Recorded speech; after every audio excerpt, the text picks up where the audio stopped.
राधे राधे मित्रों। पांचवी पुतली लीलावती की कहानी। पांचवें दिन राजा भोज सिंहासन पर बैठने की तैयारी कर रहे थे कि पांचवी पुतली लीलावती ने उन्हें रोक लिया। लीलावती बोली, राजन, क्या आप विक्रमादित्य की तरह दानवीर और शूरवीर हैं? अगर हाँ, तब ही इस सिंहासन पर बैठने के अधिकारी होंगे। मैं आपको कथा सुनाती हूँ परम दानवीर विक्रमादित्य की। एक दिन विक्रमादित्य दरबार में राजकाज निपटा रहे थे, तभी एक विद्वान ब्राह्मण दरबार में आकर उनसे मिला। उसने कहा कि अगर वे तुला लगन में अपने लिए कोई महल बनवाए तो राज्य की जनता खुशहाल हो जाएगी और उनकी कीर्ति भी चारों तरफ फैल जाएगी। विक्रम को उनकी बात जच गई और उन्होंने एक बड़े ही भव्य महल का निर्माण करवाया। कारीगरों ने उसे राजा के निर्देश पर सोने, चांदी, हीरे, जवाहरात, मणि, मोतियों से पूरी तरह सजा दिया। महल जब बनकर तैयार हुआ तो उसकी भव्यता देखते बनती थी। विक्रम अपने सगे संबंधियों तथा नौकरों चाकरों के साथ उसे देखने गए। उनके साथ वह विद्वान ब्राह्मण भी था। विक्रम मंत्रमुग्ध हुए, साथ ही वह ब्राह्मण मुख खोले देखता रह गया। बिना सोचे उसके मुंह से निकला, काश इस महल का मालिक मैं होता। राजा विक्रमादित्य ने यह सुनते ही झट से वह भव्य महल उसे दान में दे दिया। ब्राह्मण के तो मानो पांव ही जमीन पर नहीं टिक पड़ रहे।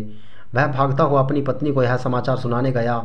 इधर ब्राह्मणी उसे खाली हाथ आते देख कुछ बोलती उससे पहले ही उसने उसे हीरे, जवाहरात और मणि मांगतुकसे से जड़े हुए महल को दान में प्राप्त करने की बात बता दी।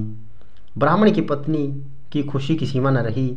उसे एक बारगी लगा मानो उसका पति पागल हो गया या यूं ही अनाप शनाप बक रहा हो, मगर उसके बार बार कहने पर वह उसके साथ महल देखने के लिए चलने को तैयार हो गई। महल की शोभा देखकर उसकी आंखें खुली रह गई।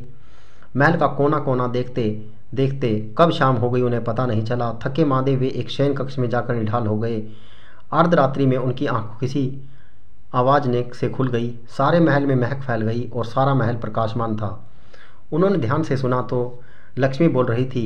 वह कह रही थी कि उनके भाग्य में वह यहाँ आई है और उनकी कोई भी इच्छा पूरी करने को तैयार है। ब्राह्मण दंपत्ति का डर के मारे बुरा हाल हो गया।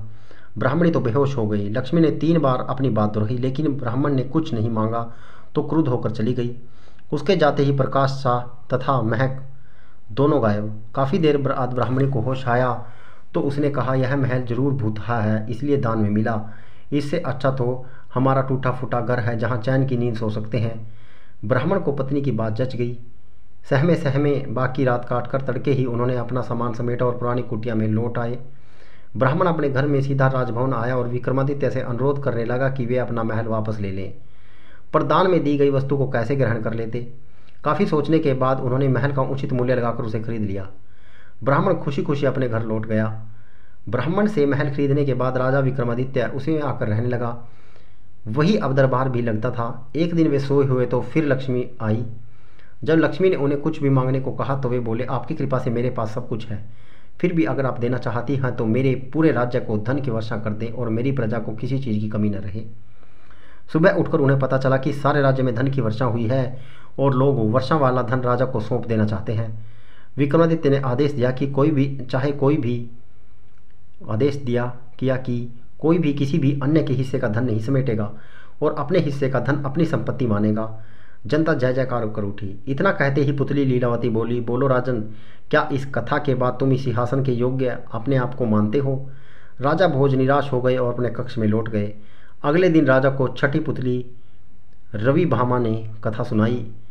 मित्रों, यदि आपको यह कथाएं अच्छी लगती हैं तो कृपया हमारे YouTube चैनल को सब्सक्राइब करें ताकि आपको ज्ञान से भरी हुई कथाएं मिलती रहें। आप सभी का वीडियो देखने के लिए बहुत बहुत धन्यवाद।